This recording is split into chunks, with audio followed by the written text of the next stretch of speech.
Be4You Podcast e o tema de hoje é muito importante: transtornos alimentares.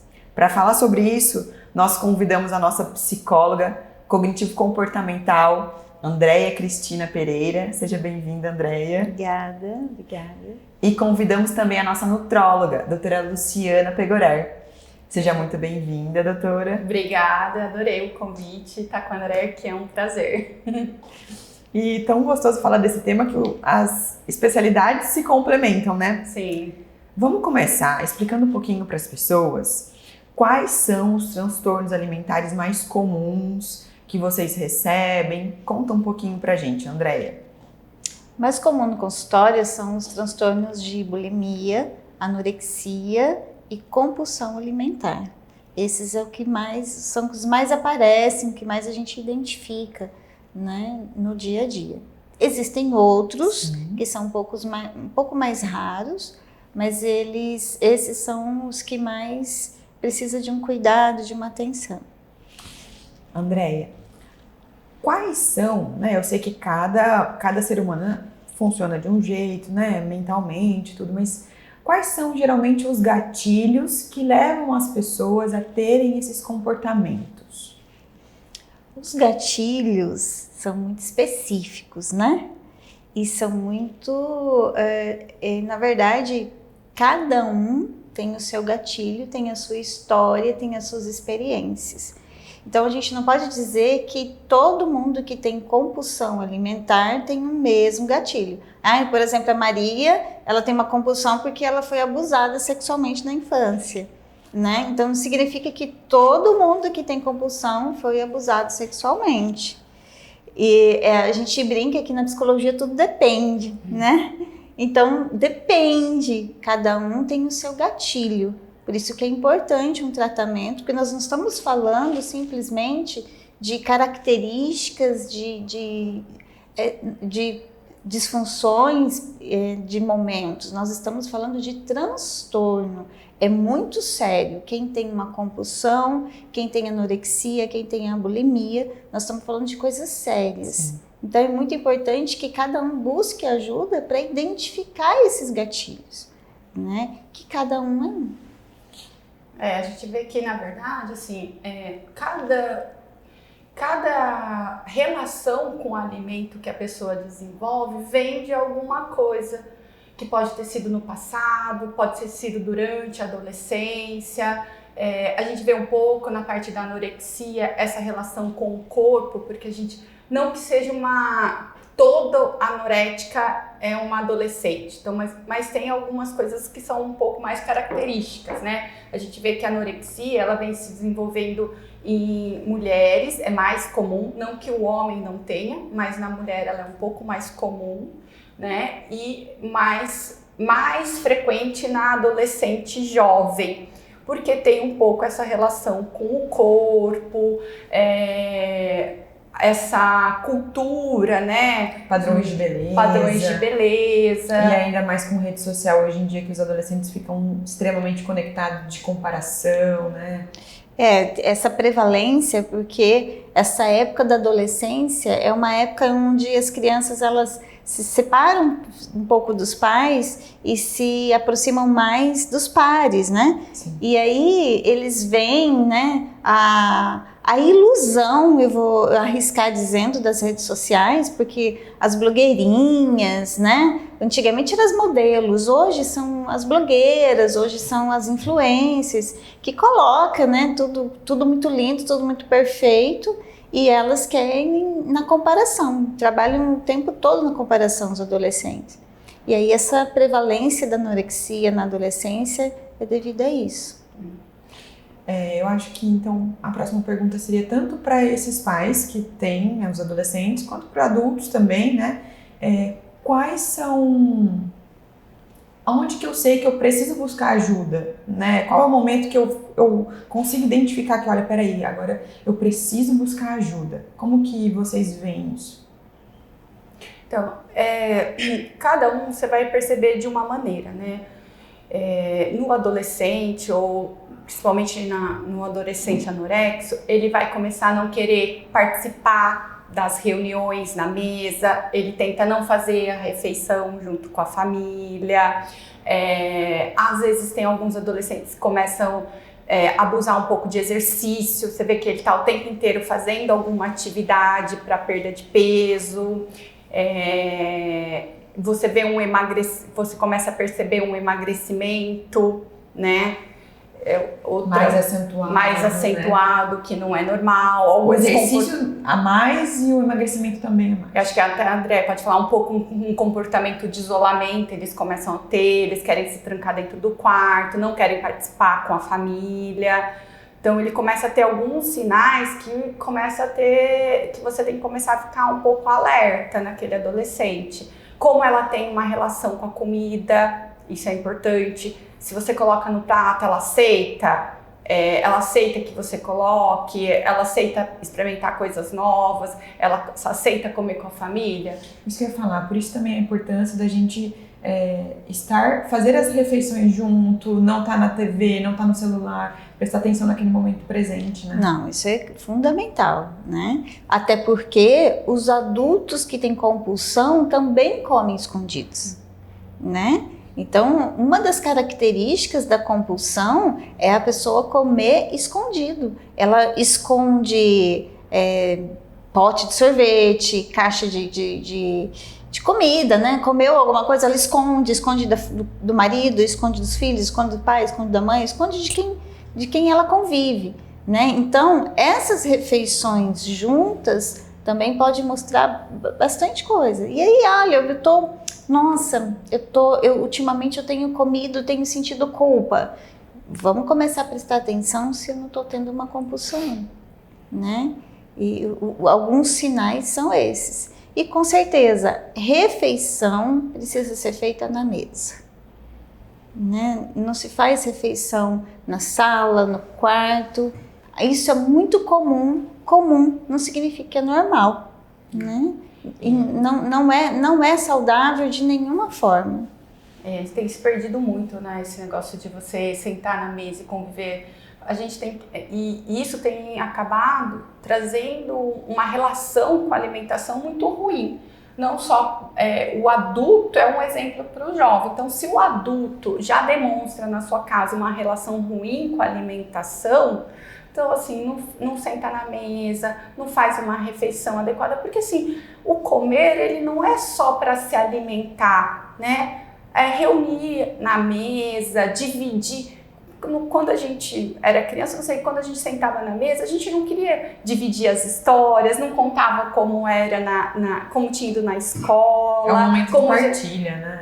Exatamente, essa palavra. Então, alimentar-se não é só comer o alimento, mas é partilhar o momento, né? Então, o comportamento da família também acaba influenciando o comportamento da criança e do adolescente. E aí, leva para esses distúrbios, para esses comportamentos abusivos. E também é uma forma de comer consciente. Sim. Né? Porque eu estou sentada na mesa olhando para o meu prato, eu não estou olhando para uma tela de TV ou de celular ou de computador ou de qualquer outra coisa, e eu estou ali prestando atenção no que eu estou comendo, né? Então, isso ajuda muito numa função metabólica, consciente, nem para menos, nem para mais. Eu nem como de menos, nem como a mais do que eu deveria, porque eu estou comendo consciente. Viu? Eu gosto de assistir alguns programas assim, e eu vejo que alguns pacientes, alguns adultos, eles relatam aquela coisa assim, ela não consegue parar de comer. Como que você pode contribuir para essa pessoa que ela nota isso nela, por exemplo, eu como, eu estou satisfeito, mas eu ainda quero mais. Essa pessoa precisa de ajuda. Essa pessoa, ela precisa de uma ajuda de profissionais. De um conjunto de profissionais, de uma nutróloga, de uma nutricionista, de um psicólogo, às vezes até mesmo de um psiquiatra, porque essa pessoa ela não vai conseguir sozinha. Existem gatilhos, como a gente falou no começo, que faz com que essa pessoa ela está tendo essa disfunção, que ela sozinha ela não vai conseguir. Como se ela buscasse uma satisfação na uma comida, satisfação, né? uma substituição. Ela não consegue ter o controle da saciedade. Ela nunca está satisfeita, entendeu? Então, ela está sempre buscando. Ela e cada vez ela vai comer mais, porque ela busca aquela sensação de saciedade, aquela sensação do prazer e aquele nunca chega. E aí ela vai tendo, buscando mais. E isso é alteração do comportamento, é uma inflamação do corpo, alterações neurológicas, psíquicos. Então, por isso que a André fala, quando você vai tratar a compulsão alimentar, anorexia, bulimia, você tem que ter um conjunto de profissionais junto, porque não é um fator só, não é uma coisa que levou aquilo, né? Então, é a parte orgânica, é a parte psíquica, é a parte neuropsicológica, de neurotransmissores, né? Então, você precisa de um conjunto de profissionais para ajudar aquela pessoa. E era isso que eu ia te perguntar agora. Por exemplo, esses pacientes para nutrologia, geralmente a gente precisa pedir exames de sangue, ver, porque se for anoréxico, por exemplo, com certeza vai estar faltando uma série de vitaminas ali, né, Lu? Então, é muito importante a parte laboratorial, sim, né? Quando a gente começa o tratamento, que tem o apoio psicológico, que ela começa a entender, melhorar a relação com a alimentação, que ela começa a voltar a se alimentar, a gente tem que tomar muito cuidado, porque ela está num processo, principalmente a anorexia, eu vou falar um pouco mais, que é mais específico, ela está num processo de perda de peso crônico. Quando você vai coletar os exames dessa paciente, os exames vão vir todos normais. Isso não quer dizer necessariamente que ela está normal, quer dizer que o corpo dela se adaptou àquele estado. Então, você vai colher, por exemplo, um fósforo, um magnésio, eles vão estar todos normais. No entanto, a hora que você começa no processo de realimentar essa paciente, de você dar o alimento, dela começar a aceitar, você vai ativar o organismo dela, você vai ativar o ciclo de Krebs, aí tudo aquilo que aparentemente está normal no sangue vai entrar para dentro da célula e que a paciente começa a ter os distúrbios eletrolíticos que a gente fala, de falta de vitamina, porque ela está ativando.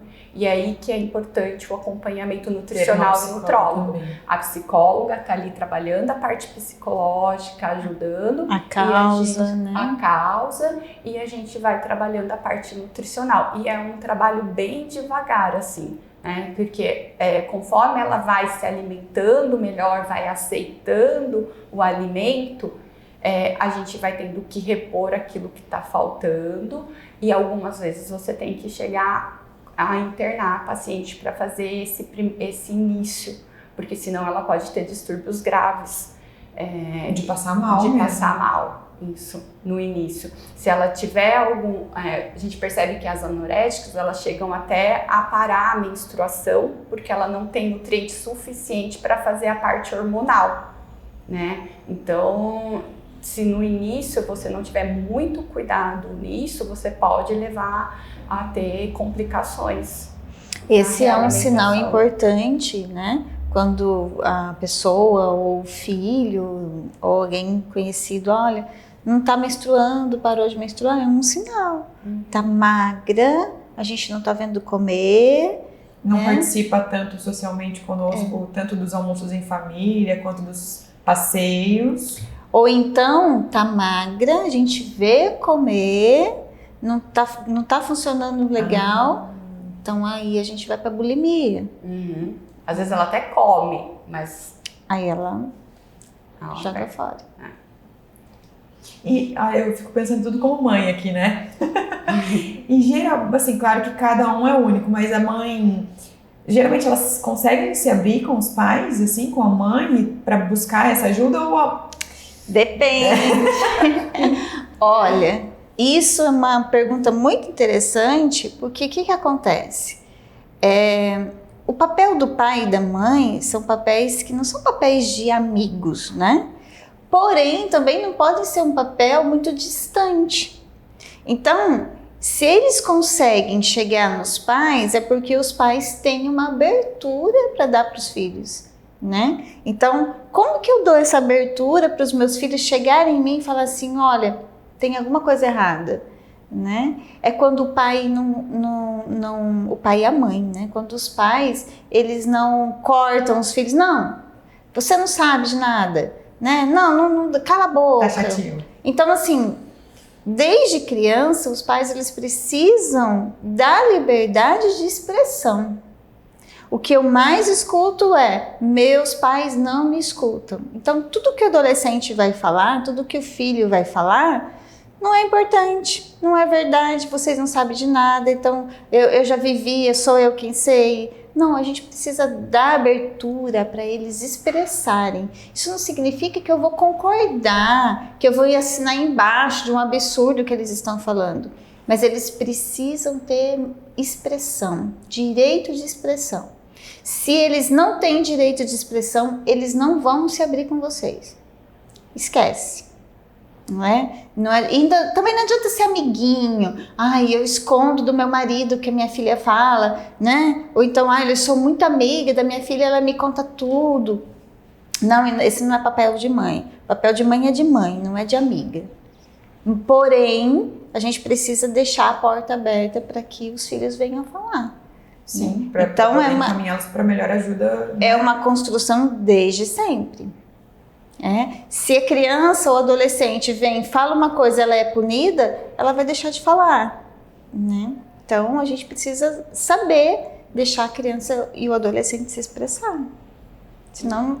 Senão o amigo, aquele namorado que você não quer que ela tenha, vai ser o aliado, é ele que me escuta. O traficante me escuta, o namorado que não é boa gente me escuta, os amigos me escutam. Lá em casa ninguém me escuta. Né? Lá em casa eu só levo paulada. Chão de orelha. Falando um pouquinho de tratamento, então, especificamente da psicoterapia e da nutrologia, o que vocês podem, pra gente finalizar, assim, contribuir?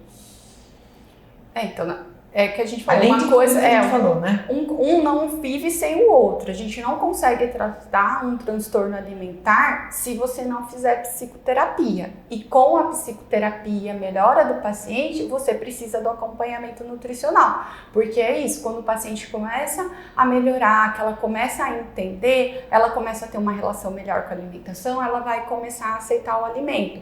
E tudo isso você tem que trabalhar. Por exemplo, tanto a bulêmica como a anorética, a gente vê às vezes que ela não aceita coisa nova. Ela tem um padrão alimentar. Então você tem que ir aos poucos trabalhando com essa paciente esse padrão alimentar. Você fala assim, vamos tentar isso, vamos tentar aquilo.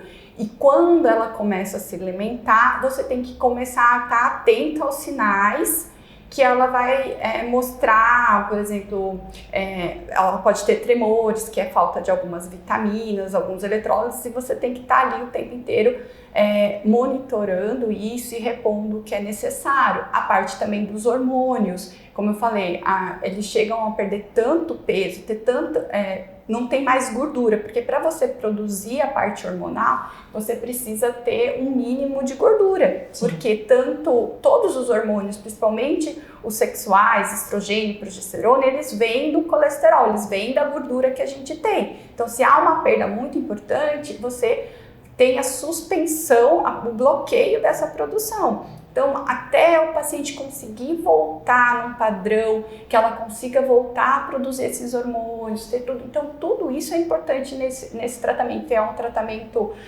longo, passo a passo. Às vezes você vai dar um passo para trás, às vezes você precisa dar um passo para frente, às vezes um passo para trás. Por isso que quando a gente identifica isso e procura ajuda, é ter muita paciência, muita calma, porque é um processo longo, né, André? Com certeza. E aí, né, olha, eu tenho feito dieta, eu sempre fiz dieta,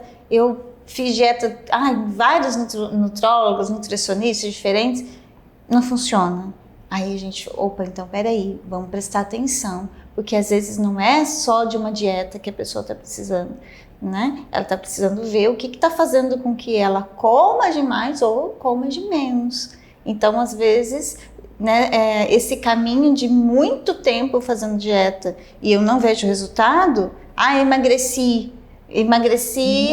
pronto, dali 3 meses eu engordei tudo de novo. Ou então, olha, tá indo, né? Mas a anorexia, as meninas, a gente fala, né? Que é o mais comum, né? Mas a gente tem meninos também que às vezes mas assim, eles enganam. enganam todo mundo. Então, assim, eles têm uma conversa boa, mas por isso que a gente fala que é um transtorno, não é safadeza, não é uma pessoa mentirosa, é um transtorno. Ela está sofrendo com um transtorno e ela precisa de ajuda. Então, a dieta não deu muito certo, tá, né, há muito tempo fazendo dieta, é interessante entender que tem aí alguma coisa na história da sua vida, tem alguma coisa na vida emocional, nas memórias, que não está dando certo. Ou até mesmo se você vê que você está tendo um comportamento disfuncional, né? Exatamente. A gente olhar para isso e falar, não é normal, vou buscar ajuda. Como que, assim, como está a minha relação com a comida, né? Porque, de novo, a gente bate na tecla, comer não é só se alimentar, né? É como você se relaciona com aquilo. Então, você pode não querer comer, você tem um bloqueio. Às vezes a pessoa, ela olha, ela tem vontade de comer aquilo, ela olha, ela tem, mas ela não consegue. Ela não consegue se alimentar, ela não consegue colocar aquilo. Não é que ela não queira, ela não consegue. Ela tem algum bloqueio, algum distúrbio que ela não consegue aceitar aquilo. E é isso, às vezes você tem que conversar com a pessoa. Quando eu vou, por exemplo, passar um cardápio, conversar com uma paciente que está num processo de realimentação, uma anorética bulímica, eu falo assim, o que você consegue aceitar? Você tem que discutir com a paciente, ter abertura com ela para entender aonde que ela está naquele processo e que ela aceita. Não adianta eu chegar para ela e falar assim, você tem que comer isso, isso, isso. Ela não vai comer. Entendeu? Não porque ela não queira, porque ela não consegue se relacionar daquela maneira com o alimento.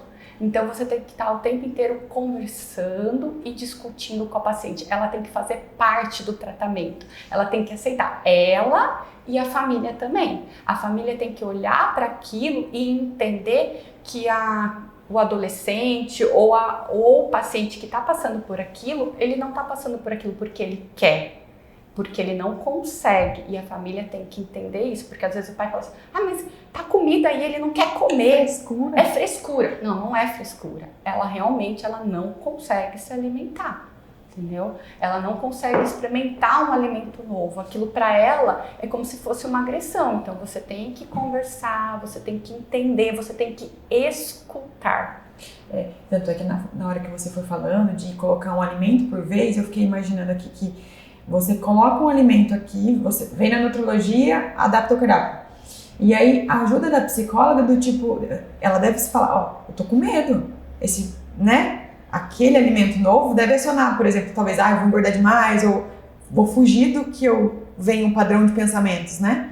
E poder contar com essa ajuda para poder, e aí eu acho que o ganho é sempre maior, né? Com certeza. Muito bom, meninas, obrigada. Que nosso bate-papo possa ter contribuído para você de alguma forma. Escute nosso canal no Spotify e aqui no YouTube também. Obrigada. Obrigada, Andréia. Obrigada a você, Mayara. Obrigada. Obrigada, Luciana. Obrigada a você, gente. Adoro. Tchau, gente. Até a próxima. Tchau, tchau.